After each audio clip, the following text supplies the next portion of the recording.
성경에 보면 신명기는 해라, 해라, do it, 해라. 그러나 동시에 don't it, 하지 마라. 이게 두 가지 신명기를 꿰뚫고 있는 아주 중요한 쉐마와 헤렘의 말씀입니다. 하나님은 해라, 이건 해야 된다. 그러나 하지 말 것이 있다. 근데 오늘 말씀이 뭐냐면 그거는 왜 하지 말고 이거는 왜 먹지 말아야 하는가. 여러분이 오늘 읽었지만은 오늘 규례는 14장에 이스라엘 백성들이 가나안 땅에 들어가면은 꼭 해야 될 규례에 대한 말씀이 세 가지가 나와요. 규례는 뭐냐면 디테일한 거, 아주 자세하게 구석구석을 얘기하는 게 규례입니다. 율례는 영어로 law예요. LAW law, 큰 율법이에요. 십계명은 law입니다. 율례거든요. 그 가운데 어떻게 안식일을 거룩히 지키면은 그 밑에 있는 세부 사항이 규례인 거예요. 그 오늘은 세 가지 규례가 나오는데 첫 번째는 장래에 대한 규례가 1절부터 2절까지 14장 전체가요. 그리고 오늘까지 본문의 내용이 3절부터 21절이 음식 규례에 대해서, 그리고 여러분들이 내일 월요일 날 묵상이 될 것이 11조 규례에 대해서 이 세 가지가 나옵니다. 그래서 오늘은 두 가지를 중심으로 해서 한번 볼게요. 자, 하나님이 이 규례에 대해서 얘기를 하면서 먼저 우리에게 중요한 세 가지 단어를 1절과 2절에서 너희가 누구냐, 너희가 누구간데 이 규례를 꼭 지켜야 되느냐라고 말씀하는데요. 첫 번째가 뭐냐 하면 구약에는 잘 나오지 않는 표현인데 바로 자녀라고 하는 표현입니다. 너희는 자녀다. 자녀는 아버지가 어머니가 얘기할 때 그 뜻을 잘 이해 못해도 그 부모님을 신뢰함으로 그것을 행하는 것처럼 너희는 먼저 자녀다. 지금은 이해가 잘 안 된다. 그러나 가나안 땅에 들어가면 이게 지금 어떤 의미인지를 알게 될 거다. 두 번째는 어떤 말씀이 나오냐면 너희는 바로 성민이다. 거룩한 백성이다. 자녀는 언약 자녀잖아요. 그런데 성민은 언약 백성이라는 거예요. 근데 이 성민이라는 건 거룩한 백성이란 말인데, 여러분이 이미 알다시피 거룩하다는 건 그 모양새가 거룩한 게 아닙니다. 성경을 이렇게 들고 가니까, 넥타이를 매니까, 가운을 입으니까 그게 아니라 여기 거룩이란 단어는 카도시란 단어입니다. 카도시는 뭐냐 하면 자르다, 자르다. 너희는 애굽에서부터 내가 자른 백성이다. 죄로부터 자른 백성이다. 그리고 이 자르다라고 하는 카도시는 또 다른 뜻은 구별되다, 구별되는 거, 분별되는 거예요. 너는 구별된 백성이다. 똑같이 섞인 백성이 아니다라는 정체성을 얘기해요. 자, 그리고 또다시 세 번째 단어가 뭐냐면 바로 하나님 여호와의 자기 기업의 백성, 자기 당신의 기업을 줄 백성이라는 거예요.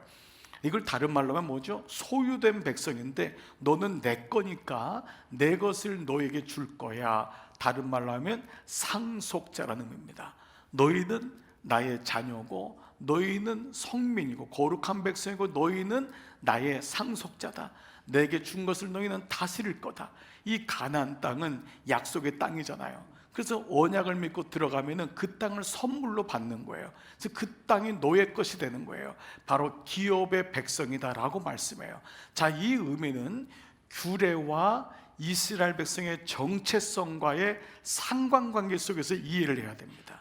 이 규례만 보면은 잘 이해가 안 돼요. 그런데 내가 누군지, 이 규례를 주신 분이 누군지를 아는 관계 속에서만이 이 말씀이 묵상이 된다는 거죠. 여러분, 길거리 지나가는 사람이 여러분에게 음료수입니다 준다면 여러분이 먹겠습니까?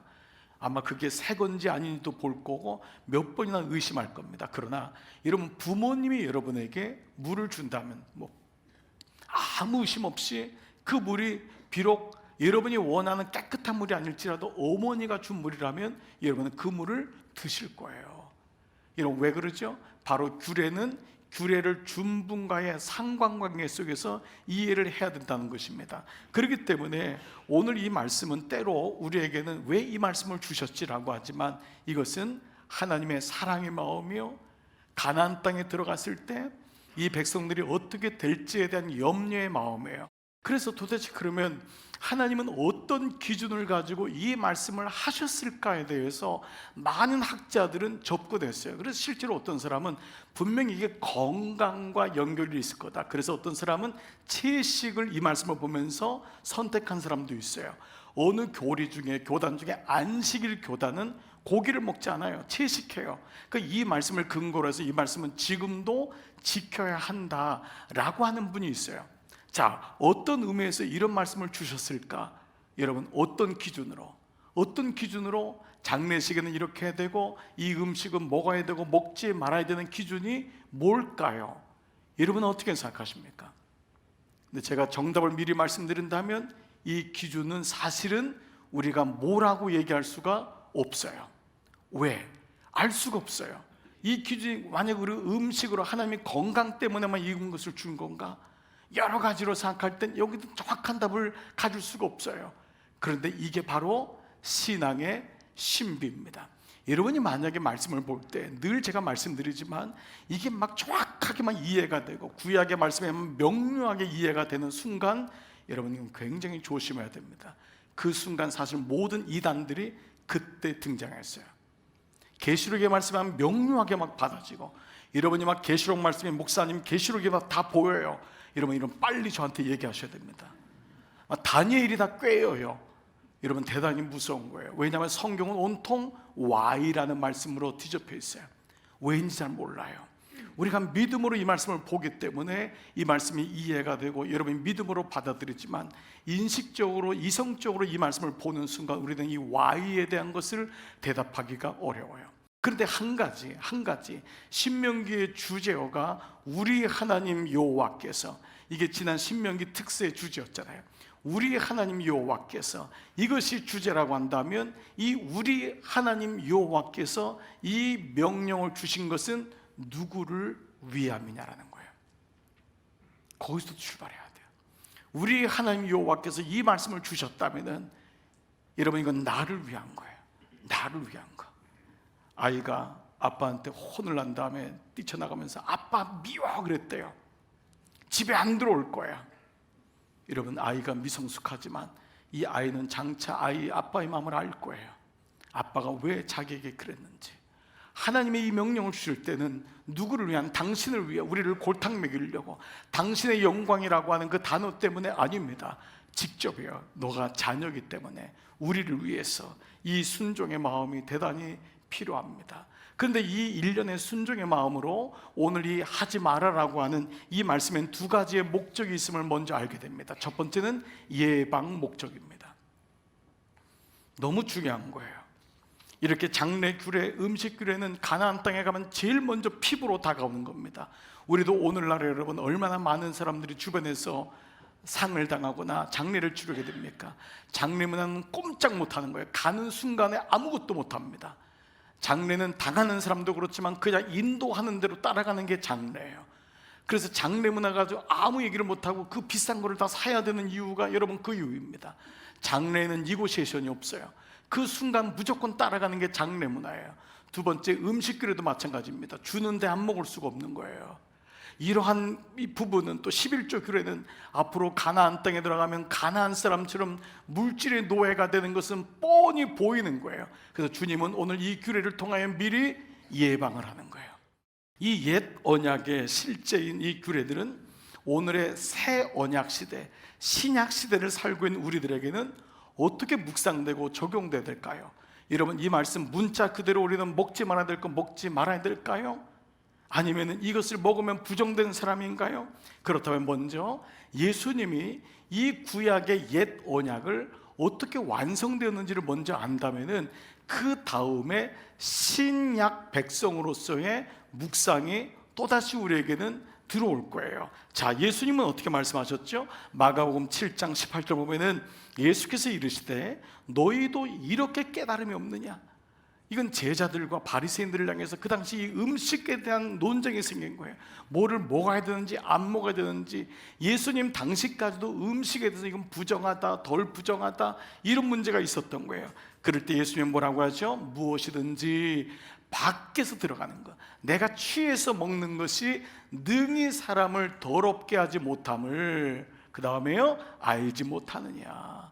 이게 너희를 더럽게 하는 것이 아니다. 뭐지요? 이러므로 모든 음식물을 깨끗하다 하시느니라. 예수님이 구약에 있는 말씀을 무시한 것이 아니라 이 말씀이 예수님의 새 언약을 통하여 이제는 모든 음식물은 깨끗하다, 정하다. 그때는 그럴 이유가 있었지만은 그걸 통해서 예수님 말씀하시면 새 언약 시대가 와서 지금은 모든 음식물은 깨끗하다. 이것이 신약의 초대교회 사도 바울이 로마서 14장에서 14절에서 이렇게 말씀해요. 내가 주 예수 안에서, 그 예수님의 언약 안에서 이제 알고 깨닫고 확신하게 된 것이 있는 게 무엇이든지 스스로 속된 것이 없다. 스스로 어떤 것도 속된 것이 없으되 다만 속되게 여기는 그 사람에게는 속되니라. 사도 바울도 이 사건을 경험했지만 베드로 같은 경우에 고넬료 집 사건, 요즘 사도행전 말씀 속에 어떤 사건이 있었죠? 거기서 기도하는데 요빠 시몬의 집에 기도할 때에 하늘로부터 귀퉁이에 내려오는 것이 먹지 못하는 것이 온단 말이에요. 근데 성령께서 뭐래요? 먹으라, 먹으라. 그런데 이 사람은 먹으면 안 됩니다. 이것이 바로 레위기 11장, 오늘 신명기 오늘 14장에 있는 이 말씀인 거예요. 주님, 이건 속합니다, 부정합니다, 먹을 수가 없습니다 했더니 먹으라. 3번이나 있은 후에 그가 이 사건이 무엇인지를 성령께서 알게 하는 것과 마찬가지죠. 그래서 이 말씀들은 우리를 정결하게 하고 온전하게 하는 언약적 교리의 그림자로, 그렇다면 신약시대를 살고 있는 오늘 하나님의 자녀인 우리에게는 어떠한 영적인 교훈으로 묵상되고 적용되어야 될지 한번 오늘 말씀을 통해서 나눠볼게요. 첫 번째, 장래 규례입니다. 1절과 2절에는 장래 규례가 나오는데 어떻게 신약적인 묵상과 적용이 가능할까요? 1절 같이 시작. 너희는 너희 하나님 여호와의 자녀이니 죽은 자를 위하여 자기 몸을 베지 말며 눈썹 사이 이마 위에 털에 밀지 말라. 자, 먼저는 자기 몸을 벤다는 건 피를 낸다는 것입니다. 두 번째, 이마 위에 털이라는 것은 눈썹 사이라는 것은 뭐냐면 눈썹 사이에 요 가운데를 다 뒤로 미는, 이 머리를 가르게 하는 이 미는 모습이 가나안과 애굽의 실제 장래 풍습이었습니다. 당시 이 사람들은 누군가가 죽으면은 죽은 것에는 고통을 같이 나눈다고 하는 의미로 몸을 자해했어요. 심지어 부모님이 돌아가시면 손 하나를 절단하거나 이런 일들이 애굽이나 가나안 땅에 있었어요.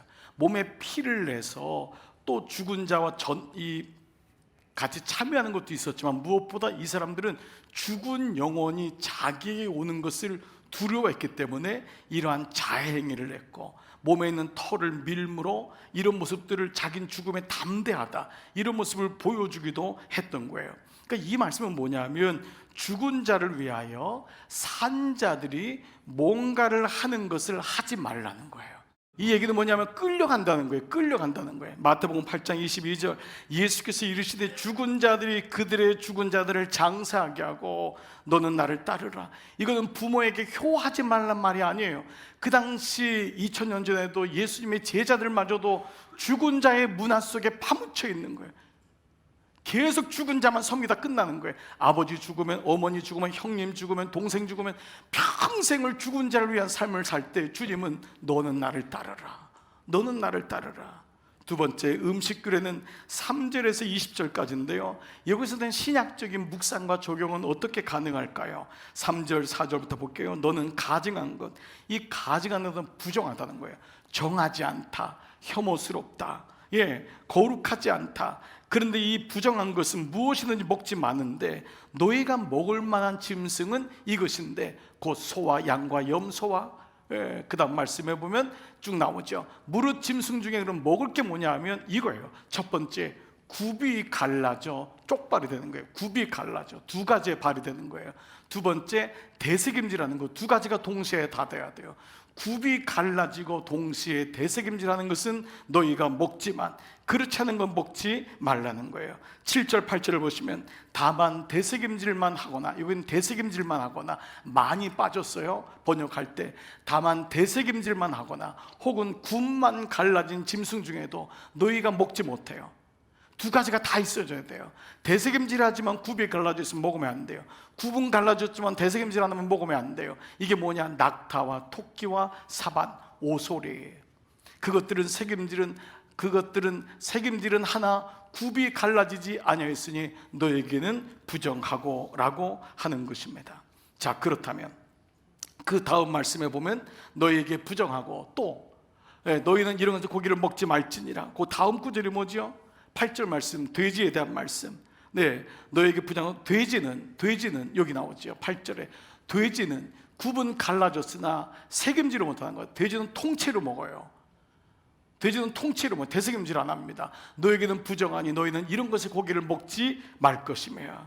목사님, 저 어저께 삼겹살 먹었는데요, 여러분 부정합니다.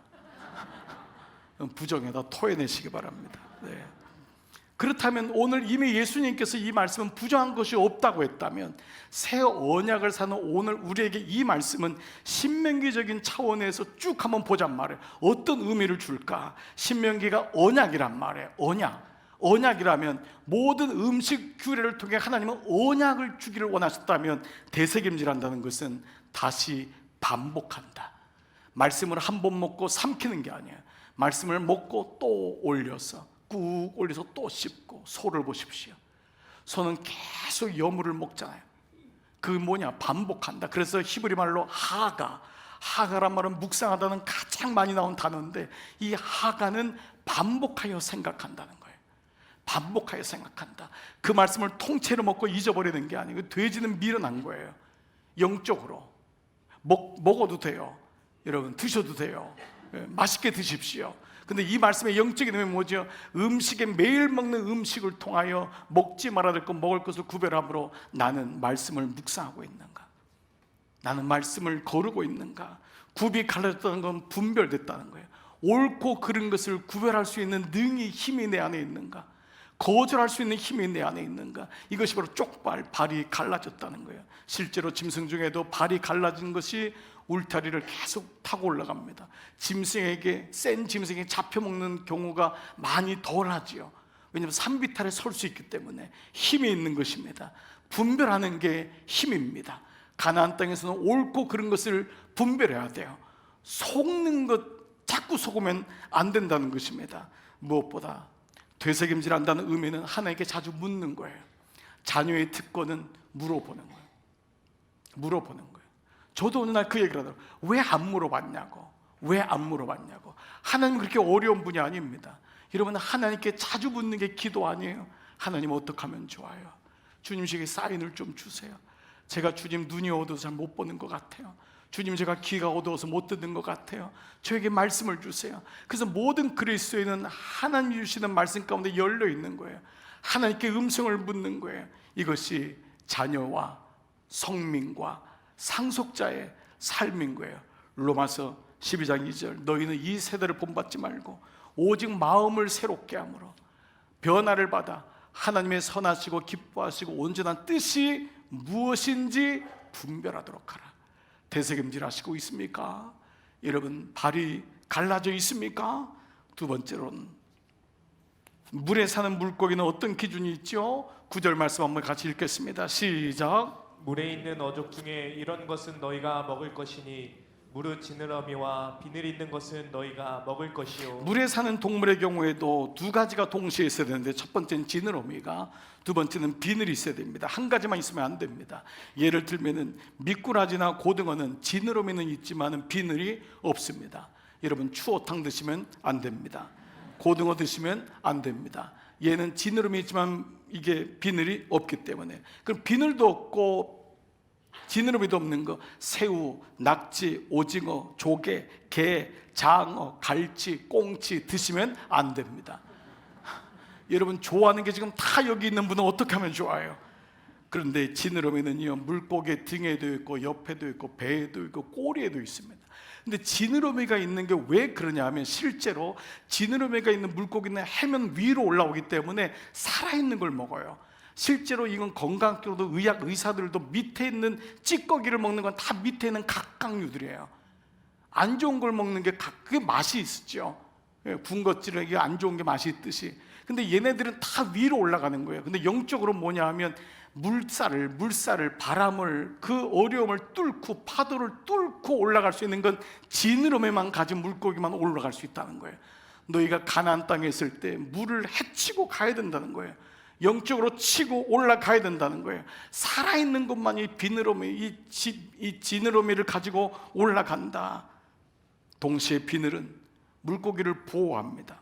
비늘이 있으면 적당한 공격과 영향도 잘 이겨내고 덜 받습니다. 그래서 오늘날 사람들이 만든 갑옷이 물고기의 비늘 모양을 하고 있는 것이 그와도 같습니다. 가나안 땅 들어가면 수많은 공격이 있을 거라는 거예요. 이 물고기를 먹을 때마다 비늘이 있어야 돼. 나에겐 영적인 비늘이 있는가? 에베소서 5장 6장 11절 말씀, 마귀의 괴계를 능히 대적하기 위하여 하나님의 전신 갑주를 입으라. 오늘 이런 말씀들은 음식의 규례 하나하나에도 가나안 땅에 들어가서 그 매일마다 먹는 음식을 만들 때마다 어머니들은 깨닫는 거예요. 아버지들과 자녀들로 이 음식을 먹을 때마다 나는 대책임지라는가? 나는 쪽발인가 발이 굽어 있는가? 나는 지느러미가 있는가? 나는 비늘이 있는가? 11절부터 21절까지에는 부정한 새에 대한 말씀이 나옵니다. 부정한 새는 세 가지인데 여러분이 솔개, 독수리, 이런 매 종류, 이런 종류, 부엉이 종류, 이런 종류인데 세 가지의 공통점이 있어요. 첫 번째는 죽은 시체의 고기를 먹는 건 먹지 말라는 거예요. 죽은 시체 먹지 마라. 이건 어떤 걸까요? 죽은 것 먹지 마라. 세상 사랑하는 것, 죽은 것 쫓아다니면 안 된다. 살아있는 것을 골라야 된다. 너는 죽은 자가 아니다. 죽은 껍데기, 죽은 시체를 찾아다니면 안 된다. 두 번째, 다른 짐승의 피를 흘리는 맹금류, 다른 사람에게 해를 끼치면 안 된다. 다른 사람에게 피를 흘리면 안 된다. 이 맹금류 먹으면 안 되는 거예요. 세 번째는 거친 들판이나 홀로 외롭게 살거나 더러운 곳에 둥지를 트고 있는 것은 안 된다. 같이 살아야 된다. 아무리 힘들어도 같이 살고 더러운 곳에 둥지를 틀면 안 된다. 너희의 보금자리를 깨끗하게 해야 된다라고 하는 말씀이, 계속적인 말씀이 나오고 있어요. 말씀을 정리해 볼게요. 오늘 가나안 땅에 들어가면은 왜 하나님은 왜 이거는 하라 그러고 왜 이거는 하지 말라고 하실까요? 이 말씀의 진리는 물론 새 언약 시대 지금 문자 그대로 이 말씀을 받아들일 이유는 없어요. 여러분은 모든 것을 취할 수 있고 모든 것이 할 수 있어요. 그 모든 것이 가하지만 우리는 덕을 중심으로 할 수 있기 때문에 어떤 음식이든지 과다하게 섭취하지 않고 이 주신 모든 것을 섭취할 수 있습니다. 그런데 하나님이 장래 문화 속에 가서 영향을 받지 말라 그러고 죽은 자를 따라다니지 말라 그러고 그 영혼은 죽은 자다. 거기에 끌려다니는 인생 살지 말아라. 예수님은 부활의 예수님이다. 이 말씀을 주고 있고 또 음식에 대한 규례도 우리에게 그렇게 말씀하고 있습니다. 그 이유는 바로 우리를 위한 규례라는 거예요. 이것이 우리를 위한 규례. 이 명령은 우리를 위한 겁니다. 그런데 마지막 한 가지 여러분에게 말씀드리고 싶은 거는요, 이 규례는 그러면 내 의지적으로 내가 노력해서 되는 것일까? 성경의 모든 말씀의 흐름이 그러하듯이 우리의 의지와 우리의 결단이 아니라 이미 한 분이 우리를 위해 이 예스를 하셨어요.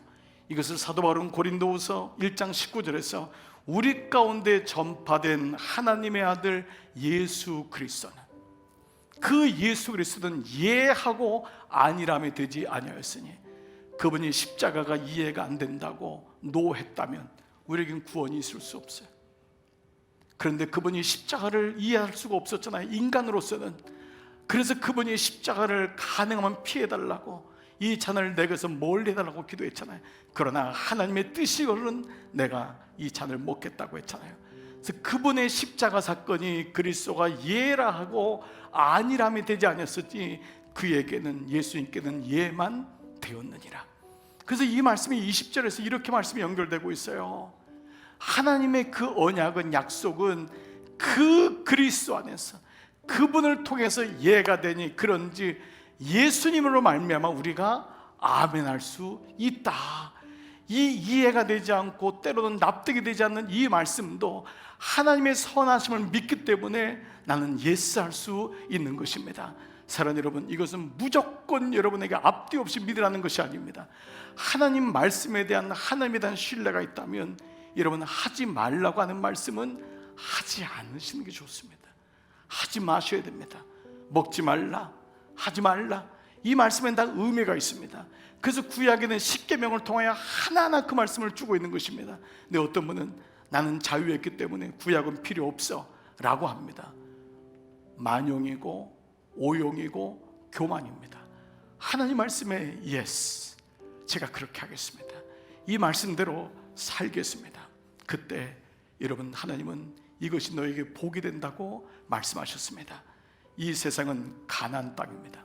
가나안 땅에는 하나님 없이도 살 수 있는 수많은 것들이 있고 유혹이 너무도 많습니다. 그런 가운데 하나님의 언약을 가진 백성답게 오늘 이 말씀의 진리를 명확히 깨달아 하나님께 영광 돌리는 여러분 되시기를 주의 이름으로 축복합니다.